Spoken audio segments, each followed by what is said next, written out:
In chapter number 4, the book talks about business ethics. Now, can one of your customers says, hey, I want you to sell it to me and I want to pay it in cash. Would you mind not giving me a receipt so that I can save on tax? What are you going to say? Are you going to say yes for that? If you were to say yes for that, then immediately it shows bad upon you. Okay, that is an unethical behavior and that's not right. And understanding that is very, very important. So what are ethics? Ethics are moral principles. It's a system that defines right and wrong and provides guiding philosophy for every decision you make. Now, as a salesperson, what are all the things that you and your colleagues are going to abide by, okay? Or what are you going to follow? These are the things that you have to ask yourself, which is what we essentially call ethics. So your behavior, your character, your personality is going to determine what type of person you will be and how you will be dealing with your customers. And you have to do the right thing as it says here. Now, once you do something wrong, then the customer will be thinking, oh, he got it wrong he was able to do that for me, so he may be able to do it for my friends. And gradually the word will get out. And if it is illegal, then at a point, the law will catch up with you. So you don't want to do that.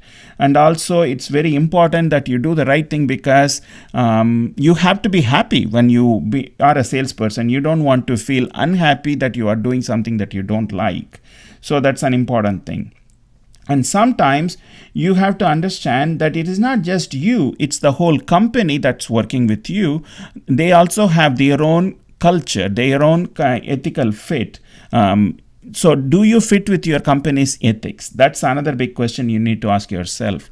There are some interesting movies that you can watch, Boiler Room, as well as The Wolf of Wall Street. You are welcome to watch it, and there you can see how unethical people can get together and how they flouted all the rules and how they ended up, in the prison, So these are the type of things that you want to avoid. And in sales, it is often an issue. For instance, there will be an ethical dilemma that you can think of. For instance, you are selling a used car. You know that the quality of the used car is really bad, and the customer is really interested, and it's a high school kid that is trying to buy the car from you. What are you going to say? Are you going to sell it to them saying that it's a very good car because the paint is so good outside, but interior wise the car engines and other things are bad? Are you going to tell them the truth or not?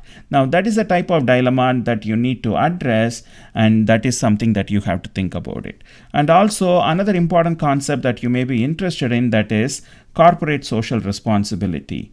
That is, as a company, you have some responsibility to the society, to the group of customers that are buying from you. So you have to ask yourself, what am I doing so that I contribute to my company as well as I contribute to the society? That is an important thing that you need to think about. And you might have heard about something called sustainability, that essentially focuses on triple bottom line. That is, yes, you need to make profits, economic profit.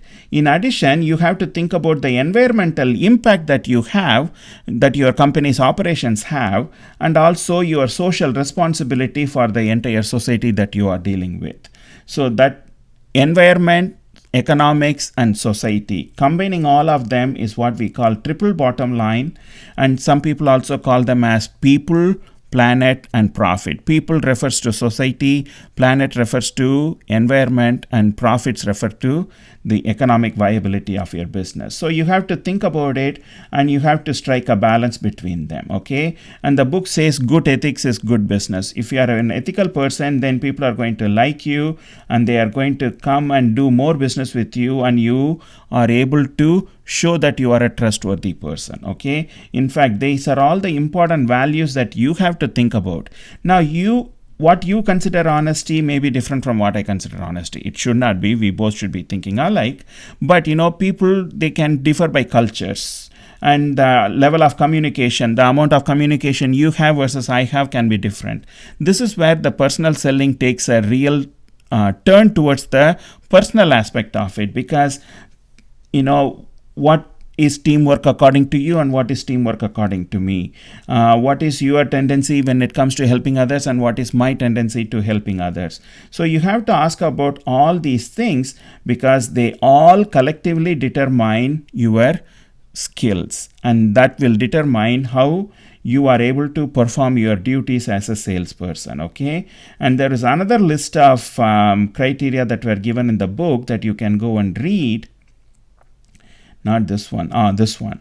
You have to develop your character. You are all young right now, and gradually you are finding your footing in the business world, and you have to know how to develop trustworthiness, how to make your customers, how to make your managers, how to make your colleagues trust in you, believe in you that you will be able to do that. And you have to gain the respect of your colleagues, of your peers, and responsibility. They have to give you the responsibility, trusting that you can take care of it. And fairness, are you going to be fair to all the customers that you are dealing with, or will you be working differently with Amish customers versus, say, Caucasian customers versus, say, some other foreign customers or internationals? So you need to be thinking about all those kind of things, and all of them will combinedly determine your personality, and that is what I would like you to think about that. Okay, so the 6 pillars of character, I did not talk about caring and citizenship, but you can read them here, and there are also links that are given here: charactercounts.org, 6pillars.html. So please go ahead, go click on these links, and they are all available through the book for you, and they are all free.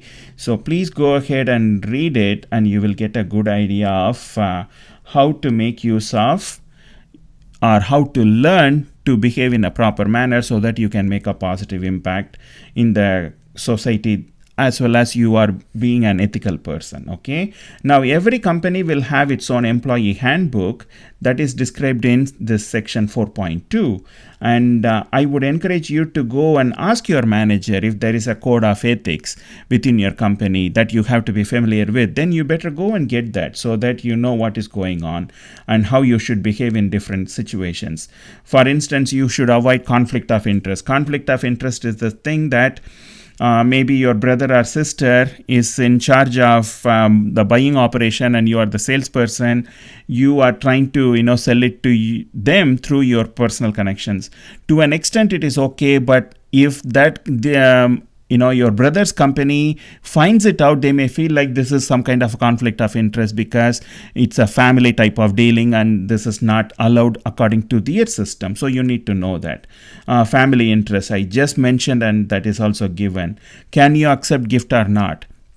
For instance, I was told that there was one American company, they were doing business in Dubai or some place, and there say Middle Eastern person presented them with a Rolex watch.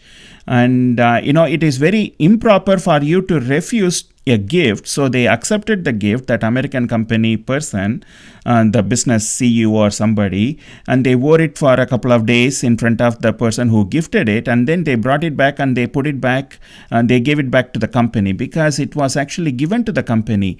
It is not like a gift to that particular person. So you have strict regulations on what you can accept or not accept as a gift, or what you can give or not give, because it can be considered as a bribe. So you have to think about that. Can you use an employer property? Can you use it for your private purposes? Moonlighting, can you hold a second job? A bribe, a gift can become a bribe, and in those cases there are strict regulations that will govern the company's expectations, so you need to know that. A non-compete agreement, that means you already worked with this company, say ABC, for past 10 years, and you already have a lot of customers working with you, and you have developed very good relationships.